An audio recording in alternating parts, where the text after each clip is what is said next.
Hello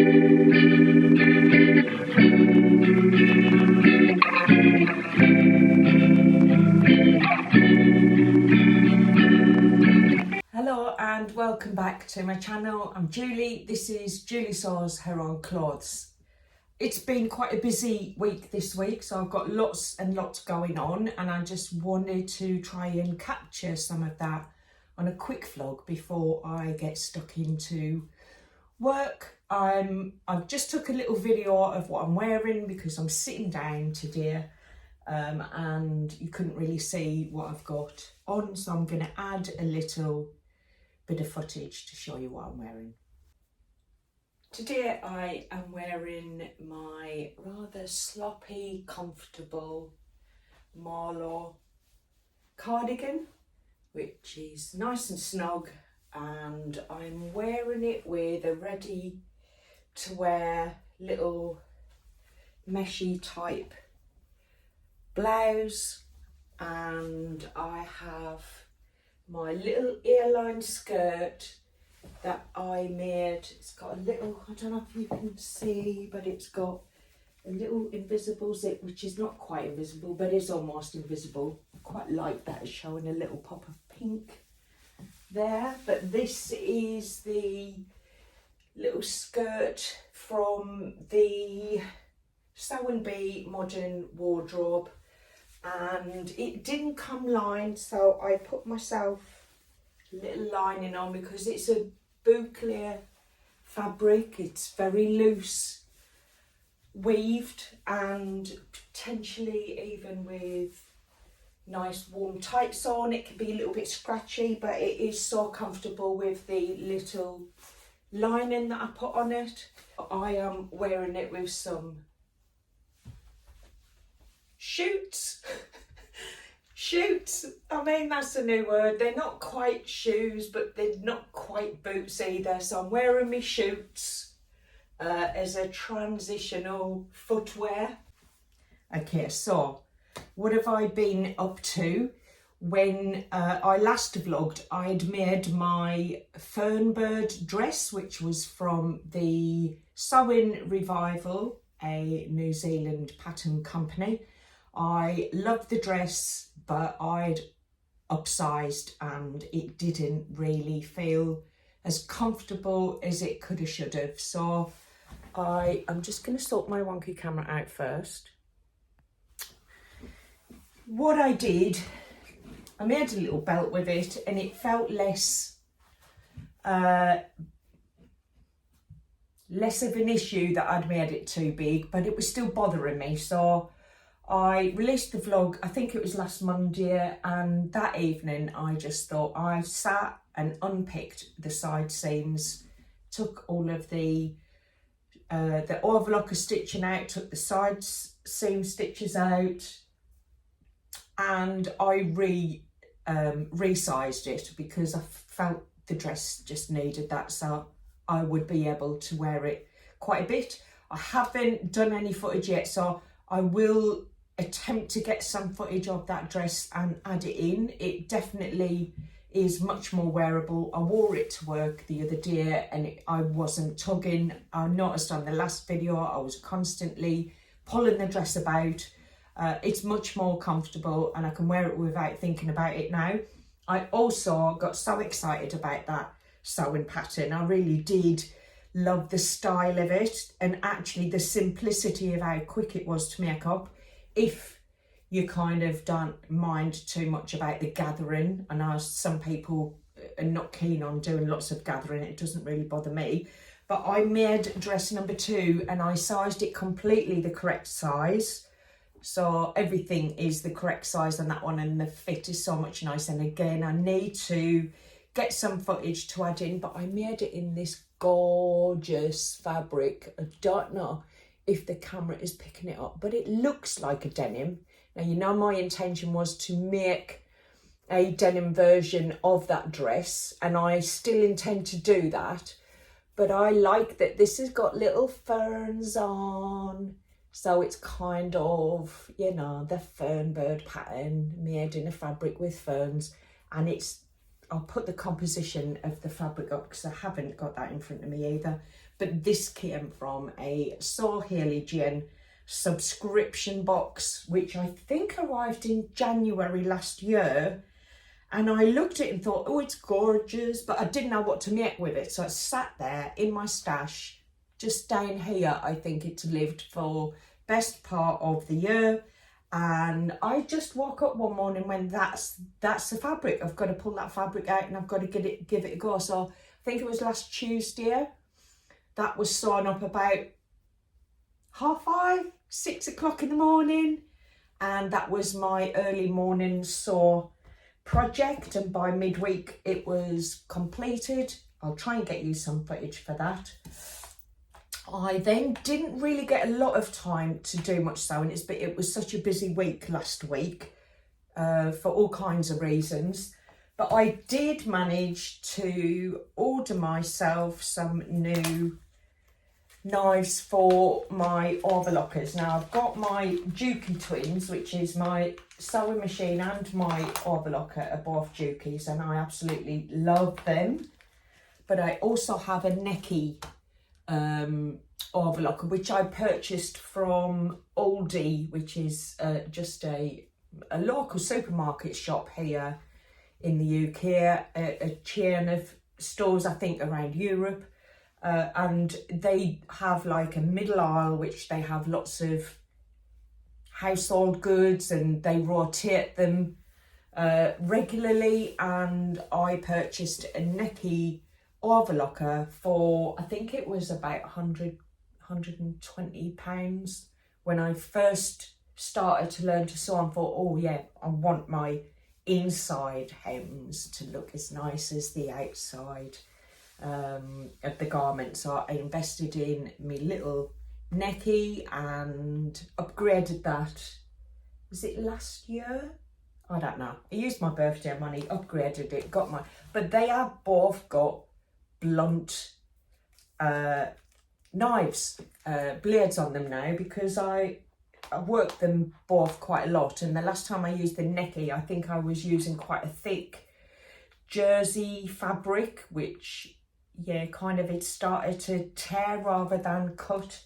So I've invested in my new knives for both my machines. These ones are for the Juki and these ones are for the Necky. So I'm going to insert them later today, maybe over my lunch break, so that my machines are ready, because I am now starting to make my mallard coat, and I want to make sure that all of the seams look nice, even though it's going to be lined. I think it just, when you wear something that you know you've made properly and you haven't cut corners, it just feels a little bit better when you put it on. You know you've made the effort, even though no one, even yourself, can see the effort that you've gone to. It'll all be hidden inside of the lining, but what it will do is make sure that there's no fray and everything just stays where it's meant to be. So that is what I'll be getting up to when I finish work today. So the mallard is for the collaboration that I'm doing with StaceyJsStudio. She is fast becoming my Kiwi sewing buddy. I just love chatting with her. We send photographs to each other about what we're up to, and it's blossoming into quite a nice little friendship that I'm really enjoying. So we are going to work on that as a collab together, and I've mentioned that in one of my in my earlier vlogs. So have a little scroll through my videos and you'll see all of that. Do go and check out Stacey. She's just fun to watch and skilled to learn from. This weekend on Saturday I went to the Southern Sewing Social, which was set up by the lovely Sam from Sequin Girly. Again, I will put her link in the description. Do go and check her out. I just love spending time watching her vlogs and seeing what she's up to, and she talks through a lot of her thinking process, and I really enjoy that. And she makes a lot of garments, and she's on this sustainability journey that is really interesting, and I'm certainly making me think a little bit differently about how I saw and what I saw with.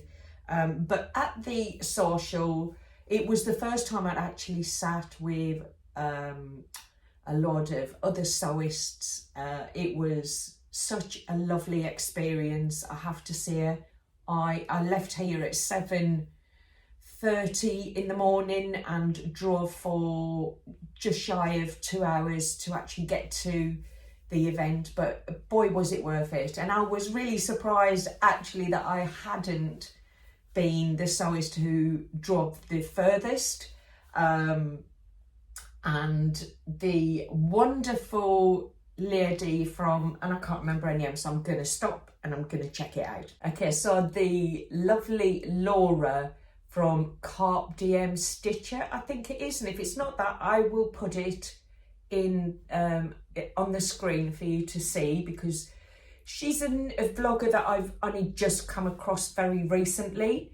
I think she's been vlogging way longer than me, but actually, you know how YouTube works, they don't really promote the small sewing channels as much as they could do. And I would encourage those of you who are interested in seeing a different perspective to check out the hashtag small sewing channels, and go and check out Laura's vlog. So I was really delighted to meet Laura, having only just come across her on and subscribed to her channel here on YouTube. But there were lots of other wonderful people that we met there. I was surprised to see so many people that I'd seen on screen and thought I knew. You know, I've been following the baker who sews for quite some time, and was really startled when she kind of rocked up and was sat opposite me. I'm like, I wanted to ask her, like, how's your daughter? And as if I knew her, which is quite weird, because obviously she doesn't know me, and I didn't want to make her feel uncomfortable. But we had a wonderful, wonderful day together, and the different types of fabrics everyone was using to sew up was really interesting to see. The style on how people plan and make their garments was really interesting. Sam made a beautiful Sirocco, like, whilst we were there, and then tried it on and it fitted just perfectly. So you must check out her a YouTube channel. I'm sure she'll be vlogging that out really soon. But then she started to cut out another fabric there and then on the day, and ended up like putting it on and doing a reveal. She'd done it completely different to what she intended, but I think what she ended up with looked so unique, really was more Sam than the original one that she was going to make. So that was interesting. And Jess from So What If I Saw was another one who rocked up, and I was like, that's Jess. I comment on her channel all the time. She's a fantastic young woman and quite an inspiration. Jess does the annual event, which is like promoting and raising awareness for endometriosis. So she organises the vlog tour for Soy Yellow for Endo, and I'll definitely be getting involved in that next year. Certainly been following, and it's a subject that we all know someone who experiences problems with endometriosis. So really important that she's doing the work she's doing. But actually, as a seamstress, she just knocked out this garment in the quickest amount of time, and then went to the swap table, picked up a pattern, picked up some fabric, and boom, created something else while we're there. So she she blew my mind a little bit of how she could steer that focused. Well, I was rudely interrupted there because my camera put a sign up to say that I had to delete some videos because, yeah, my memory was full. So if I can get back to what I was saying, I was talking about how amazing Jess's sewing skills were. What I created or started to create at the social, I had cut out the patina blouse pre-summer. I wanted to replace my original one, what I made, which is now starting to look a little bit faded. I really love the Friday Pattern Company patina blouse, and I'd cut the fabric out and I thought, oh, I'll take that along. Okay, so I just had to delete a lot of apps from my phone because I couldn't, it keeps stopping me videoing. So hopefully I can get through the rest of the vlog now. So here is the patina blouse. I have done the burrito on the back of it, which Sam helped me with, having just completed, I think she's just done something like 4 or 5, and you can see on the inside of the garment it's nicely, all of the seams are nicely hidden. I've put the collar onto the shirt and I have just pinned down the facing that goes all the way down the bottom placket, round the back and down the other side. So that is ready to sew up. That's the hardest bit. I was getting a little bit tired by then. What I did find is I recognise how much I need the quietness of my sewing room to really focus and concentrate, and was amazed that others could just get on with their sewing with all of the chatter. There was workmen in a couple of rooms away and it was quite a busy atmosphere. So I stopped where I thought, do you know what, I really need to concentrate.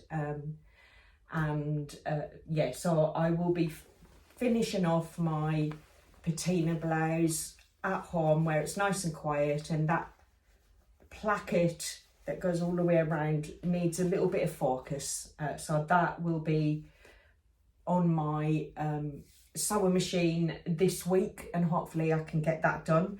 What I did bring home with me was a few items from the swap table, so I'm just gonna share with you what I picked up. I did leave quite a few bits, and I also took a couple of bits of that I thought would be useful for a upcycle rather than a fabric swap.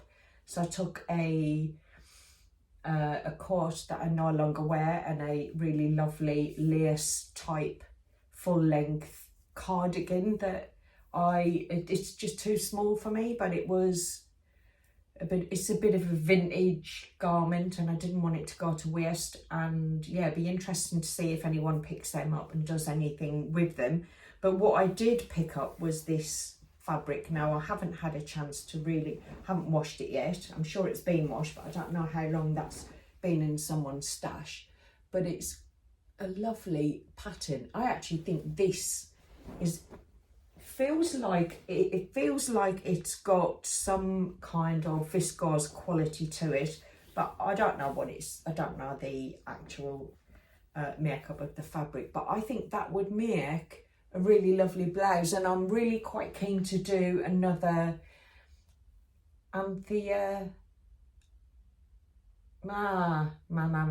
what is it? The Anna Allen Anthea blouse. I have one that I made up the beginning of summer and I'm quite keen to make another one, and I think that will be the fabric for that job. And I also picked up, someone had brought the Persephone pants. I think it's called the Persephone pants.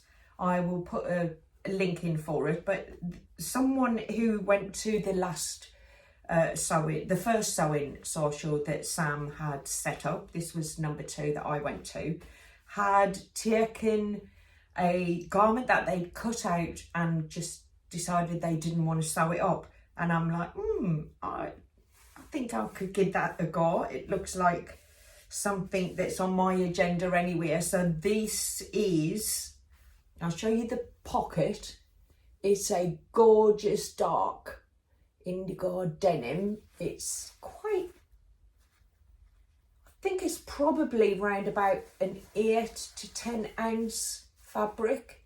It's a lovely quality denim, and the pockets are lined. She'd already cut out the lining in this lovely little Busy Bee fabric, so I am quite keen. Okay, so this is the last time, and I'm hoping it's going to be working. The phone is played up. Oh dear. Today I literally have just popped back on to say thanks for watching. Thanks for all of the new subscribers that have come across to my channel. It's really great to have you here, and for those who've been with me over the last couple of months whilst I've been vlogging, I really appreciate your support and your comments. I really do like engaging with you all in the chat. So please do leave me any comments. What do you think of the toile? I'm kind of thinking that the sleeve is showing that it needs to be altered. It does look like it's dropping too low. So yeah, that's the whole point of the toile though, is to fix that. So any questions that you've got, bring them to the chat, and let me know actually what you think about this fabric. I don't know if you've made the Anna Allen Anthea blouse. This is a very floppy soft fabric of a, is it the right fabric? And actually looking at it now before I do go off, there's it's a good 1.5 meters, so potentially I could I don't know what to do with it actually. I did think about the Anna Anthea blouse, but I'm not sure if I'll lose all of that lovely detailing in the sleeve with it being ultra soft. But what would you make? What would you make with this? Would you put it in your stash for summer, or would you make it up and wear it through the autumn and winter months? And if so, what would you make with it? That would be really helpful, because I'm not sure what I'm going to do with that. And there's lots coming up. I think my next 4 weeks are pretty pinned down. There is the 2 vlog hops that I'm going to get involved in, the long sleeves challenge, which there's some great prizes. I think an overlocker is the first prize. I'm just waiting for the lady who's running that to find out which countries are eligible for that, but there's lots of other prizes that are PDF patterns, so that's probably open for all, but I'm just waiting for more information on that. And then there's the sew up cycle, which I do believe is worldwide. All of the prizes for sew up cycle 2023 are PDF or transferable via email, vouchers, all kinds of stuff. Some really great prizes coming up for those events. And I think potentially I could enter this.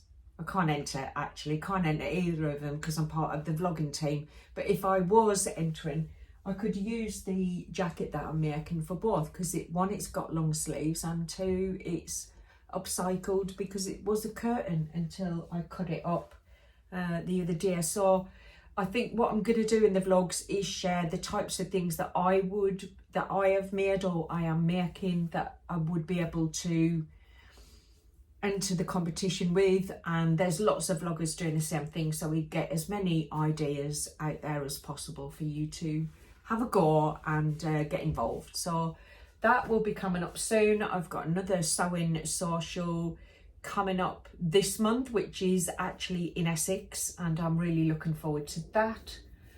And I don't think I've got any fabric order plans. I think the only fabric I will be expecting this month is from my Sahelian subscription box, and the only thing I've kind of half-heartedly looking for is I'd really like some padded fabric, but finely padded. So I want to make something, and I don't want to reveal it yet because my husband is behind all of this and it's his plan and his idea. But he's come up with a suggestion, and I'm keen to see it through, but I'd need some quite fine padded fabric that I could use, that I could turn into a dress, not kind of court thick fabric, but a bit finer. So I'm on the lookout for something that would fit the bill for that. One of the ladies at the Sew and Social at the weekend had a really bright pink padded fabric, and wow, did she have problems trying to put a welt pocket into the front bodice pieces. Bless her, she spent all day trying to fathom it out, and in the end abandoned it and ended up with some lovely patch pockets. But yes, I think that might potentially be a little bit too thick for what I'm looking for. So I'm looking for a really fine padded fabric. If you know of any, or if you've got any suggestions, then please do let me know. That would be really great. But I am going to stop waffling now, and I'm going to log off, and I'll catch up with you next time. So take care before the phone starts playing up again. I'm out of here. Bye. Okay, so we're recording, Right, so it's ready? over to you now. Okay, 3, 2, 1, wait. Great, thank you very much, guys.